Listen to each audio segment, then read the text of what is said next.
हाँ, नमस्कार दोस्तों। इंडियन अचीवर्स के हमारे सभी साथियों का एक बार फिर स्वागत है हमारे कार्यक्रम इंडियन अचीवर्स में। और दोस्तों, इस बार हमारा विषय भारत को लेकर है। क्या भारत विश्व गुरु बनेगा? और उसमें सनातन का क्या रोल रहेगा? सनातन यानी कि ना कोई आदि ना कोई अंत। ये किसी भी जाति या विचारधारा से ऊपर उठकर जीवन जीने का एक ऐसा तरीका है जो नैतिक मूल्यों, कर्तव्यों, जिम्मेदारियों और सच्चाई पर आधारित है। लेकिन हमारे भारत में एक ऐसा वर्ग भी है, खास वर्ग है, जिसने इसको एक सांप्रदायिक और एक विशेष वर्ग का बनाकर छोड़ दिया है, जिस वजह से एक बड़ी बहस हमारे देश में चलती रहती है। तो हमने आज इसी विषय को लेकर अपने इस कार्यक्रम को रखा है और हमारे आज के इस कार्यक्रम में हमारे दो खास मेहमान हैं, जिनमें से एक हमारे खास मेहमान अमेरिका के शिकागो शहर में रहते हैं, श्री हेमंत पटेल जी, जो वैसे तो आईटी सेक्टर से जुड़े हुए हैं, लेकिन वो पिछले बहुत सालों से सनातन के ऊपर बड़ी गहराई से काम कर रहे हैं। और उन्होंने सनातन कम्युनिटी को लेकर एक ऐसी ऐप बनाई है जिसमें वो सनातनियों और उनसे जुड़े हर काम को जोड़ना चाहते हैं, और जो जीवन की बिल्कुल सच्ची चीजें हैं उसको उसमें उन्होंने समावेश किया है। और साथ ही में इसके लिए उन्होंने एक सनातन सर्टिफिकेशन भी शुरू किया है, जिसके ऊपर हम भी हेमंत जी से बातचीत करेंगे। और हमारे दूसरे साथी भारत की आर्थिक राजधानी मुंबई से हैं, श्री राज नायर, और वो राजनीति से जुड़े हुए हैं और नमस्कार। साथ में वो विश्व हिंदू परिषद से भी जुड़े हुए हैं। आप दोनों का बहुत बहुत स्वागत है हमारे कार्यक्रम इंडियन अचीवर्स में। Thank you. तो हेमंत जी, पहले मैं आपसे शुरू करता हूं, क्योंकि आप आईटी के एक्सपर्ट होने के बावजूद सनातन के ऊपर बहुत काम कर रहे हैं। थोड़ा सा ब्रीफली हमें बताइए कि आपने क्या, ये कौन सी ऐप बनाई है और इसका क्या उद्देश्य है? देखो राजीव जी और आपके सब व्यूअर्स को मेरा नमस्कार फ्रॉम शिकागो। तो आपका जो टॉपिक है कि भारत को विश्व गुरु बनाना है, जी। तो बनेगा, उसमें तो कोई डाउट नहीं है। लेकिन वो बनने से पहले हमारे पास बहुत सारी चैलेंजेस है। अगर भारत को विश्वगुरु बनाना है तो पहले हिंदुओं को विश्वगुरु बनाना पड़ेगा। जी। अगर हिंदू होंगे तभी भारत है। अगर हिंदू है तो भारत सेक्युलर है अभी।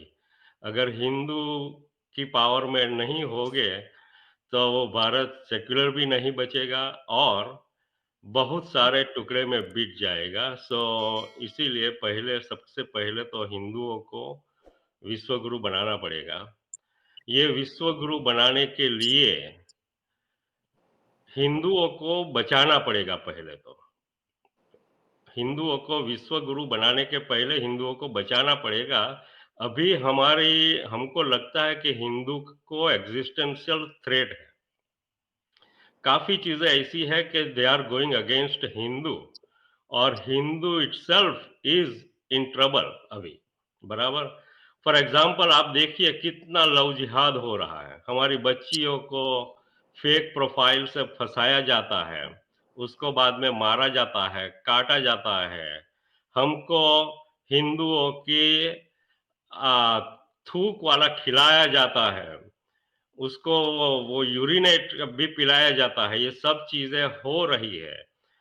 हमारे पास से एक तरह का टैक्स लगाया जाता है, रिलीजियस टैक्स।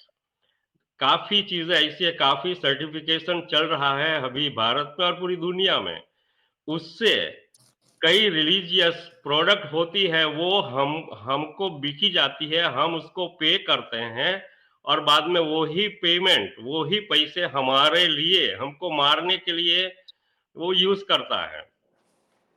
उधर एक डिस्क्रिमिनेशन होती है, जॉब की डिस्क्रिमिनेशन होती है। काफ़ी ऐसी प्रोडक्ट रहती है जो रिलीजियस प्रोडक्ट, अगेन उसमें क्या होता है कि वो रिलीजियस सर्टिफिकेट लेने के लिए वो लोग एम्प्लॉयमेंट का भी बोलेगा कि अगर हमारा रिलीजियस प्रोडक्ट चाहिए आपको, तो आपके पास हमारे कम्युनिटी का इतने एम्प्लॉय तो होना चाहिए। So that is called religious discrimination. So ये सब चार चीजें मिला के हम देख रहे हैं कि हिंदुओं के लिए काफी खतरा आ रहा है। तो ये सब देख के जैसे आपने बताया, मैंने बहुत सालों से ये सब चीजों पे मैं काम कर रहा हूँ और सोचा कि सिर्फ बातें करने से कुछ होने वाला नहीं है। और बीइंग इंजीनियर, मैंने कुछ 6 साल के पहले एक प्रोजेक्ट का मैंने चालू किया, वो मेरे पीछे अभी लिखा है, वो श्री सनातन डॉट कॉम। तो उसमें हम क्या कर रहे हैं कि दुनिया के सब हिंदुओं को एक डिजिटल प्लेटफॉर्म पे जोड़ रहे हैं। एक छोटी सी प्रक्रिया है, ये साइट पे जब जाओगे श्री सनातन डॉट कॉम पे, any Hindu from any part of the world can join. अगर उसके पास बिजनेस है, कोई दुकान है, शॉप है, रेस्टोरेंट है, मोटेल है, कुछ भी हो, इंजीनियर हो, डॉक्टर हो, तो वो अपना बिजनेस को भी रजिस्टर कर सकते हैं। जैसे वो रजिस्टर करेगा, with in a few second हम उसको वेरीफाई करते हैं वीडियो कॉल से। हम उसका आईडी आईडी कार्ड देखते हैं, आधार कार्ड देखते हैं, पासपोर्ट देखते हैं और मेक श्योर करते हैं वीडियो कॉल से कि that person is really Hindu, Hindu, Buddha, Jain और सिख। बाद में उसको सर्टिफिकेट मिलता है। एक सर्टि वो अपनी हमारी साइट से वो डाउनलोड कर सकता है, वो सर्टिफिकेट मिलता है, उसको लोगो मिलता है, जैसे कि मेरे पीछे अभी लगा है, ऐसा वाला एक लोगो मिलता है, सर्टिफिकेट मिलता है, आईडी कार्ड, 3 चीजें मिलती है। वो हमारी साइट से डाउनलोड कर सकते हैं और बाद में वो सर्टिफिकेट वो अपनी दुकान पे, रिक्शा पे, रेस्टोरेंट पे वो लोगो लगा सकता है। तो हमारे जैसे जब जाएगा तो हमको पता चलेगा कि देखो ये तो सर्टिफाइड हिंदू है। अब अभी जो ये कांवड़ यात्रा आ रही है, तो उसमें भी ये बहुत यूजफुल हो सकता है। और सबसे अच्छी चीज है कि उसके साथ हमने सर्च इंजन लगा दिया है। तो अगर आपको कहीं पे भी कोई भी हिंदू चीज चाहिए, कोई रेस्टोरेंट चाहिए, होटल चाहिए, मोटेल चाहिए, दुनिया के किसी भी कोने में, तो आप हमारे सर्च इंजन से ढूंढ पाओगे। हमने उसके साथ मैट्रिमोनियल भी रख दिया है, जिससे हम हमारी बच्चियों को वो लव जिहाद और फेक प्रोफाइल से बचाना चाहते हैं। So this is a practical solution. So ये जो मैट्रिमोनियल हमारी बच्चियों को बचाएगा। हमारे पास जो सर्टिफिकेशन प्रोसेस है, उससे जो पैसे अब हम किसी और को दे रहे हैं और जो पैसे हमको मारने के लिए यूज कर रहे हैं, हो रहे हैं, तो उसको हम डाइवर्ट करने की एक एक कोशिश कर रहे हैं कि उसको पैसे देने से अच्छा है कि आप हमारे हिंदू ओनर्स को, हिंदू प्रोडक्ट को पैसे दो, तो एटलीस्ट आपका पैसा आपके मारने के लिए नहीं जाएगा, लेकिन आपको बचाने के लिए वो जाएगा। सो एक सेकंड पटेल साहब, इसमें आपने बताया कि आप इस ढंग से बना रहे हैं, तो इसमें अभी आपने कितने लोग, कितने शॉप्स, कितनी कम्युनिटी के अलग अलग सेक्टर्स के लोगों को कितने जुड़ चुके हैं इसमें आपके साथ? अभी देखो, ये हमने पूरी दुनिया के लिए चला है, तो सब डेटा है, we have lot of data for सब कंट्री के डिफरेंट डिफरेंट रहती है और डिफरेंट डिफरेंट कैटेगरी है। हमारे पास मैट्रिमोनियल है, सर्टिफिकेशन है, इवन टेम्पल्स, ऑर्गेनाइजेशन, सब कुछ जुड़ सकते हैं। तो बेसिकली मेरे पास कोई एक नंबर नहीं है अभी कि वो मैं बता पाऊँ, क्योंकि सब सब कंट्री में डिफरेंट डिफरेंट नंबर रहता है। अच्छा, अब जैसे भारत में हिंदूवादी कुछ पार्टीज हैं, नायर साहब आपसे मेरा ये सवाल है कि जैसे भारत में बहुत सारी ऐसी पार्टीज हैं जो हिंदूवादी हैं, चाहे वो बजरंग दल हो, विश्व हिंदू परिषद हो, शिवसेना हो, और भाजपा को भी, भारतीय जनता पार्टी को भी हिंदूवादी पार्टी माना जाता है। तो आपको क्या लगता है, जो पटेल साहब ने ये जो एक प्रयास शुरू किया है, इसमें भारत क्या रोल अदा कर सकता है, और क्या ये प्रैक्टिकली अपने उस सपने को पूरा करने के मुकाम तक पहुंच पाएंगे जिसको लेकर ये इसमें आगे बढ़े हैं? देखिए राजीव जी, विश्व हिंदू परिषद को 2024 में 60 साल पूरे हो गए और इन 60 सालों में बहुत सारे अचीवमेंट्स विश्व हिंदू परिषद ने किए हैं। विशेषकर जो 550 साल के बाद जो भगवान श्री राम का मंदिर जो जन्म स्थान पर बना है, उसमें विश्व हिंदू परिषद का एक कारगर योगदान रहा है। अभी पटेल साहब ने जो कहा ऐसे समाज की बहुत सारी सज्जन शक्तियां हैं जो सनातन हिंदू धर्म के लिए कार्य कर रही है निस्वार्थ भावना से।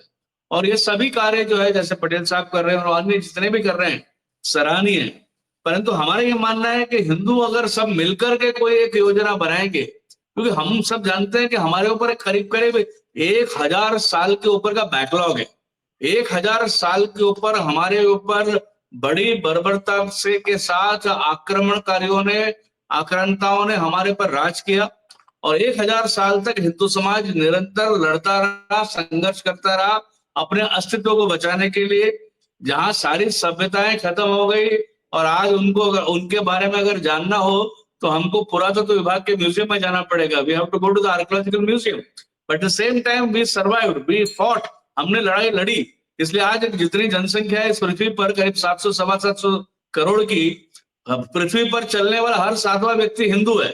परंतु आज इस आपका जो मूल प्रश्न है कि भारत क्या विश्व गुरु की ओर अग्रसर होगा, तो मैं कहूंगा बिल्कुल होगा। क्यों होगा? क्योंकि आज समाज के अंदर एक बहुत बड़ी जागरूकता आई है। भारत जो है भारत ही विश्व गुरु बनने का केंद्र बिंदु बनेगा।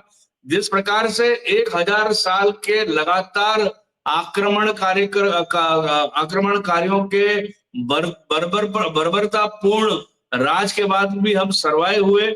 आज मोर देन 105 करोड़ हम है। आज भारत दुनिया का चौथा इकोनॉमी बन चुका है, बड़ा मैन्युफैक्चरिंग हब बन रहा है, हब है। और जो जिस प्रकार से ब्रिटिशर्स ने भारत के ऊपर राज करके भारत को इकोनॉमिकली खोखला किया था, क्योंकि 18वीं शताब्दी तक ब्रिटिश राइटर्स बोलते हैं, इकोनॉमिक्स बोलते हैं कि we were around 28% of GDP, 28% GDP थी भारत की, जो ब्रिटिश छोड़ के करीब 3% के आसपास रह गई। और उसके बाद हम वापस रिवाइव कर रहे हैं और हर क्षेत्र में, चाहे वो स्पेस मिशन पर हो, मैन्युफैक्चरिंग सेक्टर पे हो, आईटी में हो। आप देखिए आपके अमेरिका में भी जितने नासा से लेके बड़े बड़े मल्टीनेशनल कांग्लोमरेट्स में भारतीय हैं। तो इस दृष्टिकोण से केवल मटेरियलिस्टिक और भौतिकता नहीं, परंतु उसके ऊपर आध्यात्म, जो क्योंकि वेस्ट ने देख लिया कि पूरे पृथ्वी के ऊपर राज करने के बाद देन व्हाट, जो इंग्लिश में बोलते हैं, सब कुछ उनके पास आ गया, मटेरियलिस्टिक, भौतिकता।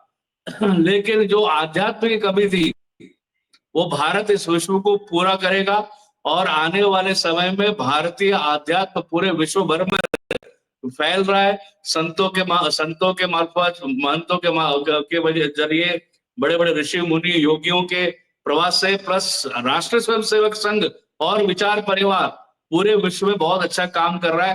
तो ये सभी मिलकर के आप विश्व गुरु की ओर अग्रसर हो रहे हैं, ऐसा मुझे लगता है। पटेल साहब आपसे मेरा सवाल है कि आपने इंडिविजुअल लेवल पर ये एक प्रयास शुरू किया और जैसा नायर साहब ने बोला कि सब लोग मिलकर काम कर रहे हैं। आपको क्या लगता है कि आप अकेले दम पर ये जो 80 करोड़ हिंदू हैं और उनके लिए जो आप ये बिल्कुल सच्चे मन से एक प्रयास कर रहे हैं, क्या उन सबको उतनी स्पीड से जोड़ पाएंगे जितनी स्पीड से अगर आप एक इन जो हिंदू की कम्युनिटीज हैं उनको साथ में जोड़ें, तब ज्यादा बेटर रहेगा? देखो, ये प्रोजेक्ट मैं भी सालों से विश्व हिंदू परिषद, आरएसएस और काफी ऑर्गेनाइजेशंस के साथ जुड़ा हूँ, एटलीस्ट 10 साल से। अभी मेरे को खुद को करना पड़ा, क्योंकि ऑल बड़े बड़े जो ऑर्गेनाइजेशन होते उसमें भी, और मैं काफी और भी ऑर्गेनाइजेशन से काम करता हूँ, तो मेरा एक्सपीरियंस से लगता है कि उसमें काफी ब्यूरोक्रेसी आ जाती है, पॉलिटिक्स आ जाता है, बहुत सारी वो चीजें आ जाती है। तब मैं सबको बोल रहा हूँ और काफी ऑर्गेनाइजेशन हमारे साथ जुड़ रहे हैं। अगर ये हिंदुओं के लिए प्रोजेक्ट है तो सब ऑर्गेनाइजेशन को साथ में आना चाहिए, क्यों नहीं आना चाहिए? अगर एक एक अच्छी प्रोडक्ट है तो सब ऑर्गेनाइजेशन अपने सब मेंबर्स को बोल सकते हैं। ये एक्चुअली बाद में तो इंडिविजुअल लेवल पे ही किसी को जोड़ना है तो इंडिविजुअल लेवल पे जुड़ना है। तो सब ऑर्गेनाइजेशन, अगर विश्व हिंदू परिषद, आरएसएस, सब बोल सकते हैं अपने खुद के मेंबर्स को कि भाई ये प्रोजेक्ट में जुड़ जाइए, सिर्फ रजिस्टर करना है, अपना नाम, ईमेल, फोन नंबर, फोटो, ये सब कुछ डालना है, हमारा डेटाबेस में चल जाएगा। पूरे दुनिया का एक ये डेटाबेस बन रहा है और सिर्फ डेटाबेस ऐसा नहीं है कि वो पैसिव डेटाबेस डेटा कहीं पे पड़ा रहेगा, नहीं, हम ये डेटाबेस को यूज कर रहे हैं, प्रैक्टिकल यूज कर रहे हैं कि अगर कोई दुकान वाला ने अपना दुकान रजिस्टर कर दी तो हम मेक श्योर करेंगे कि उसकी दुकान पे हमारे हिंदू लोग ग्राहक जाएगा, उसको सर्टिफिकेट मिलेगा, वो सर्च इंजन से निकलेगा। सो द बॉटम लाइन, सब ऑर्गेनाइजेशन, सब गुरु, सब धर्म गुरु, सबको आना चाहिए। और मैंने उसके साथ ये चीज में ये सब ऑर्गेनाइजेशन के लिए कुछ इनकम का भी प्रावधान किया है उसमें।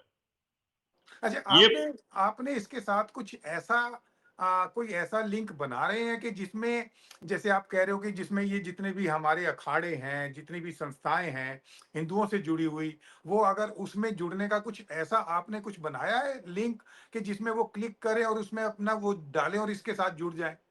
या वही है ना, या जो मेरे नाम के पीछे जो लिखा है श्रीसनातन.com, जी। वो लिंक है, उसमें आप जॉइन अस का और रजिस्टर ऐसा कुछ बटन है, वो दबाएगा तो बाद में पहले तो आपको वो ओथ प्रोसेस करवाएगा, आपके पास सब ओथ मेक श्योर करेंगे हम ओथ करवा के कि आप रियली हिंदू, बुद्ध, जैन, सिख है। बाद में आप अपना नाम डालिए, फोन नंबर, चाहे ईमेल, फोटो डालिए, सब कुछ डालने के बाद हमारी टीम में से कोई आपको वीडियो कॉल करेगा और मेक श्योर करेगा कि आपने जो इन्फॉर्मेशन प्रोवाइड की है वो ठीक है, बाद में उसको सर्टिफिकेट मिल जाएगा। सो और मैं आपने जो अखाड़ा का जो एग्जांपल दिया तो वो लोगों के लिए भी उसमें एक इनकम का प्रावधान किया है, वेरी सिंपल सा। ओके, ये प्रोजेक्ट में हम बहुत नॉमिनल फी ले रहे हैं, बहुत nominal, 100 rupees to 250 rupees, that's it. Matrimonial भी उसमें आ गया, बिजनेस सब कुछ 100 रुपीज टू 150 रुपीज, और उसमें ये सब चीजें उसको मिलती है। और उसमें से हम हमारा खर्चा निकाल के जो भी पैसा बचेगा, जब जो भी पैसा बचेंगे वो हम हिंदुओं को फिर से बचाने के लिए यूज करेंगे, बचाने के लिए। मैं वेरी केयरफुल ये शब्द यूज कर रहा हूँ कि हिंदुओं को बचाने के लिए यूज होगा। अच्छा, और एक उसके सवाल साथ, हो रहा है आपसे, इसी में हाँ, एक सवाल हो रहा है। हाँ, अब जैसे अभी महाकुंभ हुआ था और उसके बाद अब अगले महीने ऑस्ट्रेलिया में वर्ल्ड हिंदू इकोनॉमिक फोरम का वो हो रहा है सम्मेलन, और शायद नायर साहब भी उसमें जा रहे हैं। तो इसमें आपको क्या लगता है? वैसे तो देखो इसमें पैसा बहुत जुड़ा हुआ है। आपको क्या लगता है कि जैसे ये बड़े-बड़े इवेंट्स होते हैं, खासकर हिंदुओं को लेकर, उनके साथ डायरेक्टली जुड़ने के लिए आप क्या कर सकते हैं? अगर मेरे को बुलाए वो वर्ल्ड हिंदू इकोनॉमिक कांग्रेस, इधर वर्ल्ड हिंदू कांग्रेस हुआ था, मैं गया था, लेकिन उस टाइम ये प्रोजेक्ट नहीं था। तो वर्ल्ड इकोनॉमिक फोरम के लिए तो मैं तो बोलता हूँ, अब अगर लास्ट ईयर दिसंबर में हुआ था उस टाइम भी मैं काफी लोगों को बोला था कि ये प्रोजेक्ट तो परफेक्ट फिट है वो प्लेटफॉर्म के लिए। ये इकोनॉमिक हिंदुओं को इकोनॉमिकली पावरफुल बनाने का ये हम कोशिश कर रहा हूँ। हिंदुओं के एक दूसरे को बिजनेस करवाने के लिए हम ये प्रोजेक्ट है। उसमें से जो इनकम आएगी वो हिंदुओं के लिए जाएगी, और ये इवन इंडिविजुअल हिंदू को भी उससे इनकम मिलेगा। हमने रेफरल सिस्टम रखी है। मैंने जी। बोला कि हम बहुत छोटी सी फी ले रहे हैं, उसमें से जब आप ज्वाइन होगे हम हमारे साथ तो आपको एक रेफरल लिंक मिलती है। वो रेफरल लिंक आपका किसी को भी भेजोगे और वो रेफरल लिंक से जितने लोग जुड़ेगा उसमें से वो लिंक वाले को 20% विद इन अ सेकंड उसके अकाउंट में चला जाएगा। So this is how we are empowering. सब हिंदुओं को हम एम्पावर कर रहे हैं, ओके। सब बिजनेसेस को हम एम्पावर कर रहे हैं। तो वर्ल्ड इकोनॉमिक फोरम के लिए तो this is the perfect project, and I hope they will allow me to present this Nair project साहब, for. आप क्या कहते हैं इस बारे में? आपका क्या कहना है? नहीं, बिल्कुल, मैं भी आया था शिकागो में 2018 में जब वर्ल्ड हिंदू कांग्रेस हुआ था, उसी का मेरे Yeah, पास ये है, ये वर्ल्ड हिंदू कांग्रेस का ही है। yeah, I और was अगले there. साल Yes. फिर 2026 में वर्ल्ड हिंदू कांग्रेस मुंबई में है, और करीब 5,000 डेलीगेट्स की हम आशा करते हैं। इस बार तो क्योंकि लेट हो गया, अभी world Hindu economic forum Adelaide में है और कुछ 20-25 दिन बचे हैं। देखिए, समाज की सारी सज्जन शक्तियां सब मिलकर के एक हमारे रिवाइवल के लिए वापस पुनः भारत विश्वगुरु बने, हिंदू धर्म सभी जगह पर, क्योंकि ये पूरे विश्व के लिए, पूरे विश्व के लिए हमारे वेद पुराण केवल भारत में रहने वाले लोगों के लिए नहीं, संपूर्ण विश्व के लिए एक जीवन जीने का तरीका व्यक्ति अपने आप से युद्ध न करे, अपने और एक फिजूल के रूल्स और रेगुलेशन से करे, और अंग्रेजी में जिसमें जैसे कि not wage a war against oneself, हमारा एक वैश्विक धर्म है, हम अकेला ही अपने आप को धर्म बोलते हैं, बाकी सब रिलीजन है। रिलीजन धर्म का कोई अंग्रेजी रूपांतर नहीं है। तो जैसे पटेल साहब है, ऐसे जो भी सज्जन शक्तियां हमारे धर्म के रिवाइवल के लिए काम कर रही हैं, वो सब का स्वागत है। और हमारा तो काम ही है समाज में संपूर्ण संत महंत ऋषि मुनि जितने भी मठ मंदिर सबके अंदर समन्वय बिठाना, सज्जन शक्ति का समन्वय करना, हमारा तो यही काम है। तो सभी का स्वागत है। पटेल साहब भी जो कर रहे हैं सराहनीय कार्य कर रहे हैं, हम सब उनके साथ हैं। और सभी ऐसे सभी शक्तियां जो धर्म के लिए काम कर रही हैं, हम उनके साथ। हाँ पटेल साहब, मैंने यहाँ पर, मैं पिछले 5-6 साल से हूँ, मैंने देखा कि जो हिंदू हैं और हिंदुओं में भी ब्राह्मण हैं, जो एक नहीं सैकड़ों, जो ना केवल गाय का मांस तक खाते हैं और उनको इसके ऊपर काफी अपने ऊपर फक्र भी है, ठीक है। और ऐसे भी देखे जो स्टोर्स में जाते हैं और स्पेशली देखते हैं कि हलाल लिखा हुआ है कि नहीं लिखा हुआ है, फिर वो उसको लेते हैं। और ये भी एक मजे की बात है कि भारत ब्राजील के बाद दूसरे नंबर पर है अगर हम ये भैंस के निर्यात की बात करें तो, और लगभग 24 लाख टन हर वर्ष भारत जो है इसका निर्यात करता है। गाय के निर्यात पे तो बैन है मांस पर, लेकिन ये बछड़ा और भैंस का निर्यात हम नंबर 2 पर हैं, ठीक है। तो आपको क्या लगता है कि एक तरफ तो हम ये निर्यात में भी टॉप पर जा रहे हैं और एक तरफ हिंदुओं को बेसिकली शाकाहारी माना जाता था, तो अब जो लोगों की सोच है और जो व्यवहार है, जो उनका दैनिक जीवन शैली है, वो पूरी तरह से बदल रही है। तो उसको आप कैसे कंट्रोल करेंगे, ये बताइए। मैं बार बार बोलता हूँ, सबको पहले तो हिंदुओं को बचाना पड़ेगा।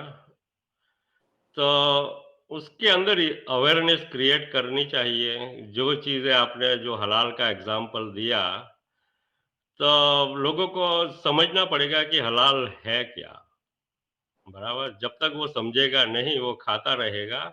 तो बेसिकली हलाल को तो मैं एक सिंपल टर्म में बोलूँगा तो हम खुद को मारने के लिए पैसे दे रहे हैं, जो हम खुद को मारने की एक सोपारी है हिंदुओं के लिए। जो और कुछ कम्युनिटी है उसके लिए तो शायद वो कुछ बहुत अच्छी चीज़ हो सकती है लगे, लेकिन हमारे लिए हम खुद को मारने के लिए सुपारी दे रहे हैं, वो हलाल है।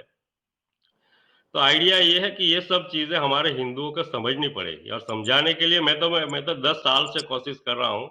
और आप काफ़ी हमारे एक्टिविस्ट हैं, मैं सबके साथ जुड़ा हुआ हूँ, रवि रंजन जी के साथ जुड़ा हूँ, उमेंद्र रत्नो है, पुष्पेंद्र, बहुत सबके साथ।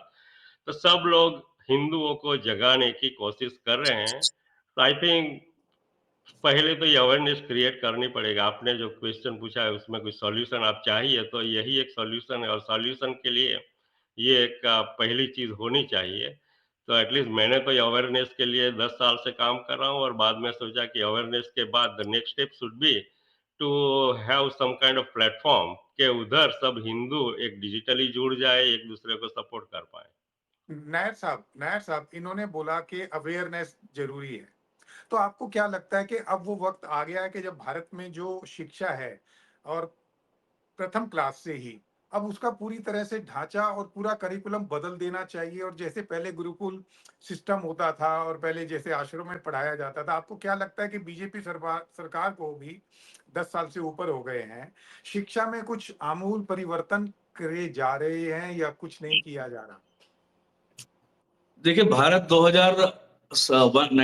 1947 तक तो हम एक कॉलोनी थे ब्रिटिश के। बहुत सारे जो जुडिशियल सिस्टम और एजुकेशन सिस्टम, देखिए हम सब जानते हैं 1947 सन 47 तक तो हम ब्रिटिश की कॉलोनी थी, और जो हमारी एजुकेशन सिस्टम थी ब्रिटिश की बाबू बनाने वाली पॉलिसी का एक्सटेंशन बाद में कांग्रेस की गवर्नमेंट ने किया। उसी तरह से पुराने दकियानूसी जुडिशियल सिस्टम को भी हमने फॉलो किया। दोनों में, जुडिशियरी में भी मेजर रिफॉर्म्स की आवश्यकता है और एजुकेशन शिक्षा नीति में भी मेजर रिफॉर्म्स की आवश्यकता है। अभी नई सरकार जो माननीय नरेंद्र मोदी जी के नेतृत्व में 2014 के बाद भारत में है, 1947 सन 1947 तक 1947 सन 1947 तक तो भारत पर ब्रिटिशों का राज था। हम एक कॉलोनी थे और करीब हम जब सब जानते हैं 200-250 साल तक भारत में पोर्चुगल, और उससे पहले मुगल और मुसलमानों का राज, और उसके बाद ब्रिटिश, पोर्चुगीज, फ्रेंच और डच का राज भारत के अंदर रहा, और उसमें अधिकांश भारत में ब्रिटिश का राज था। और उसके बाद जो एजुकेशन पॉलिसी तत्कालीन कांग्रेस सरकार ने ब्रिटिश के बाबू बनाने वाली एजुकेशन पॉलिसी को एक्सटेंड किया। दूसरा जुडिशरी में भी मेजर रिफॉर्म्स की आवश्यकता थी, वो हुई नहीं। तो भारत में एजुकेशन के अंदर और जुडिशरी के अंदर मेजर रिफॉर्म्स की आवश्यकता है। और 2014 में माननीय नरेंद्र मोदी जी की सरकार आई और मोदी जी ने एजुकेशन के ऊपर विशेषकर न्यू एजुकेशन पॉलिसी अभी लेकर के आए, जो अभी इंप्लीमेंट होगा, जिसमें अपनी बेसिक एजुकेशन फर्स्ट से लेके 5th स्टैंडर्ड तक, पहली कक्षा से लेके 5वीं कक्षा तक अपनी मातृभाषा में शिक्षा अनिवार्य हो जाएगा, ताकि बच्चा अपनी संस्कृति से, अपने रूट से हटे नहीं। क्योंकि जिस प्रकार से ब्रिटिश ने एक एजुकेशन पॉलिसी यहां लाई, उससे भारत ने अपनी भाषा, अपनी संस्कृति को इंफीरियर और अंग्रेजी बोलने को बहुत बड़ा मानने का एक भारत के अंदर कॉलोनियल माइंडसेट जो है वो गया नहीं। यानी हम लोगों को आजादी मिल गई, बट कॉलोनियल माइंडसेट हम भारतीयों के अंदर डाल के चले गए, और वो कांग्रेस ने उसको बढ़ावा दिया। यानी अंग्रेजी बोलना बहुत वो तो ठीक है नायर साहब, वो तो सब ठीक है। देखो, ये तो आप राजनीतिक बात कर रहे हैं, मैं तो आज हम तो एक बड़ी गंभीर बातचीत कर रहे हैं कि भाई ये अवेयरनेस हम कैसे जगा सकते हैं। जो कुछ हो गया वो तो हो ही गया।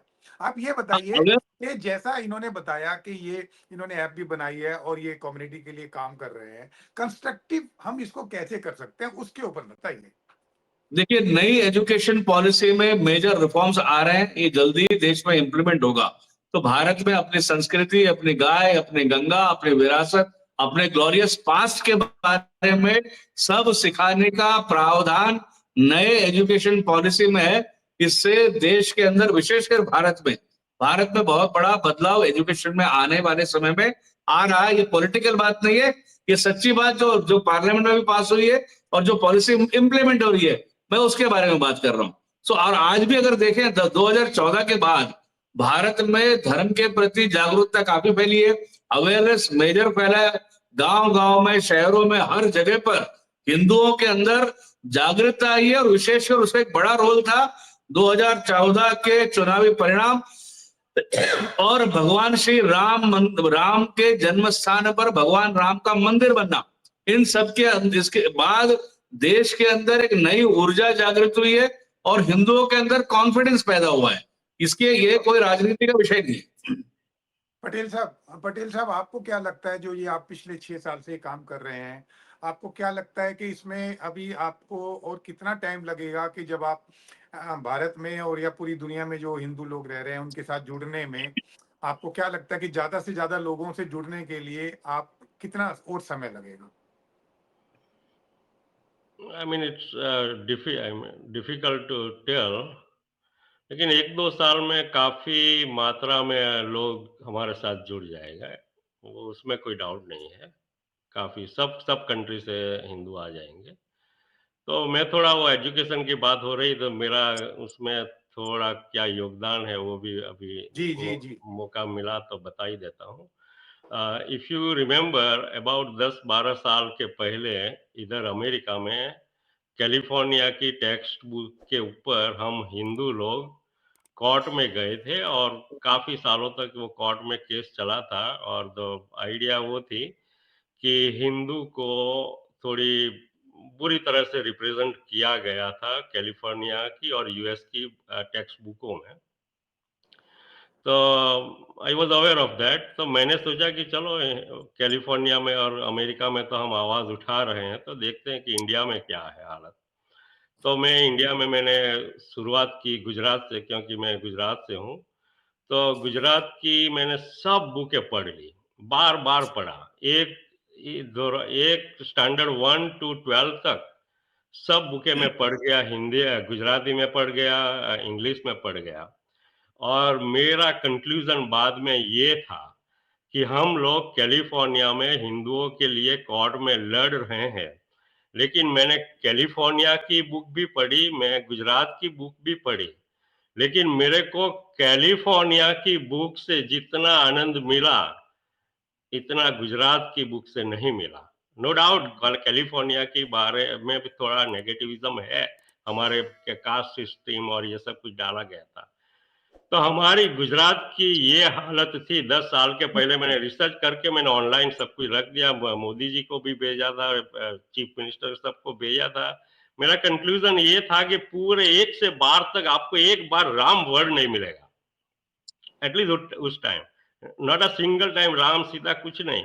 मैं मानता हूं कि चलो सेक्युलर कंट्री में ये शायद नहीं होना चाहिए, आई एग्री विद दैट, लेकिन ऐसा काफी धर्म के बारे में बहुत कुछ लिखा है। हिंदू धर्म के लिए इतना आप पढ़ जाओगे 1 से 12 तक, एक छोटा सा पैराग्राफ मिलेगा। कहीं पे गांधी जी का बार बार लिखा है, कभी गांधी जी को गीता के साथ उसको टाइप नहीं किया। बुद्धिज्म के बारे में काफी लिखा है, जैनिज्म के बारे में काफी लिखा है, लेकिन उसमें एक लाइन वो लोगों ने मेंशन नहीं किया इतने कि ये actually the part of Hinduism से निकले हैं, ऐसी कोई लिंक नहीं बना है। बुरी हालत है गुजरात में, और आई एम श्योर कि सब जगह पे वही सेम होगा। तो ये करना पड़ेगा, वो जो मिस तो यही रिप्रेजेंटेशन हुआ है हिंदुओं का। हमें भी यही लगता है कि हमारी शिक्षा के स्तर पर हमें काफी गहराई से बदलाव करना पड़ेगा। और मैं अपने दर्शकों से भी पूछना चाहूंगा कि आपको क्या लगता है कि हमारे जो हिंदुओं में एक यूनिटी लानी है, उसके लिए जो आज हमने ये सवाल उठाए हैं, जो मुद्दा उठाया है, उसमें उनकी क्या राय है? और मैं चाहूंगा कि वो हमारे को इसमें अपनी राय भी दें। और हेमंत जी, आपसे मेरा माने आपको शुभकामनाएं हैं कि आप ये जिस काम को कर रहे हैं, इसमें आप अगर, मेरे को तो ये लगता है कि जितनी भी वर्ल्ड में कम्युनिटीज हैं या संस्थाएं हैं या ऑर्गेनाइजेशंस हैं, उनके साथ आप इसको कैसे कनेक्ट कर सकते हैं, तो शायद इसमें काफी तेजी आ जाएगी। ठीक है। और नायर साहब, आपका एक बार फिर बहुत बहुत धन्यवाद। आप एक बार पहले भी आ चुके हैं हमारे कार्यक्रम में, और मैं उम्मीद करता हूं कि ये जो हिंदुओं का ये जो मुद्दा है, ये वर्ल्ड लेवल पर बढ़ेगा। और जैसे यहाँ डॉलर्स में भी लिखा होता है वी बिलीव इन गॉड, तो हो सकता है कि कुछ आने वाले टाइम में शायद भारत में मोदी सरकार भी इसी को ध्यान में रखकर कुछ ऐसा करे बिल्कुल, जिससे ये हम आशावादी हैं। भावना आए सबके अंदर। तो ठीक है ये मैं सॉरी एक मिनट और लूंगा जी कि मैं जी। बार बार हिंदुओं को बचाने की बात कर रहा हूँ, वो कोई कोई अतिशयोक्ति नहीं। आप देखो हिंदुइज्म किधर से था, ईरान से। इधर ईरान से देखो वेस्ट में, उधर से ईरान से निकल के ऑल द वे इंडोनेशिया तक हिंदुइज्म था, राइट। अब किधर बचा है? इंडिया में भी कितने, सिर्फ 20, ओनली 20 स्टेट में हिंदू बचे, आई मीन मेजोरिटी में है। बाकी सब जगह पे देखो क्या हालत है। कश्मीर से मार मार के भगाए, मार मार के भगाए, अभी अभी बंगाल में मार मार के भगा रहे हैं। तो ये हालत में पड़े हैं, हमको लव जिहाद में फंसाए गए, हमको थूक वाला खिलाया जाता है। ये बहुत चीजें, हमारा पैसे हमारे अगेंस्ट में यूज हो रहा है। तो इसीलिए मैं बार बार बोल रहा हूँ कि सबसे पहले हिंदुओं को बचाना पड़ेगा, और ये जो हमारा प्रोजेक्ट है उसमें कुछ योगदान कर सकेगा। चलिए, थैंक आप कहते हो कि बचाना पड़ेगा, मैं कहता हूँ कि जगाना पड़ेगा। यू। नमस्कार। बिल्कुल, बचाने के लिए जगाना पहले पड़ेगा और जगाना ज़्यादा पड़ेगा, होगा। ठीक है, ठीक बचाने है। के लिए पहले जगाना पड़ेगा। या जगाना पड़ेगा पहले। ओके, ठीक चलो, है। Thank you. नमस्कार। Okay, thank you. नमस्कार। नमस्कार। Thank you. नमस्कार।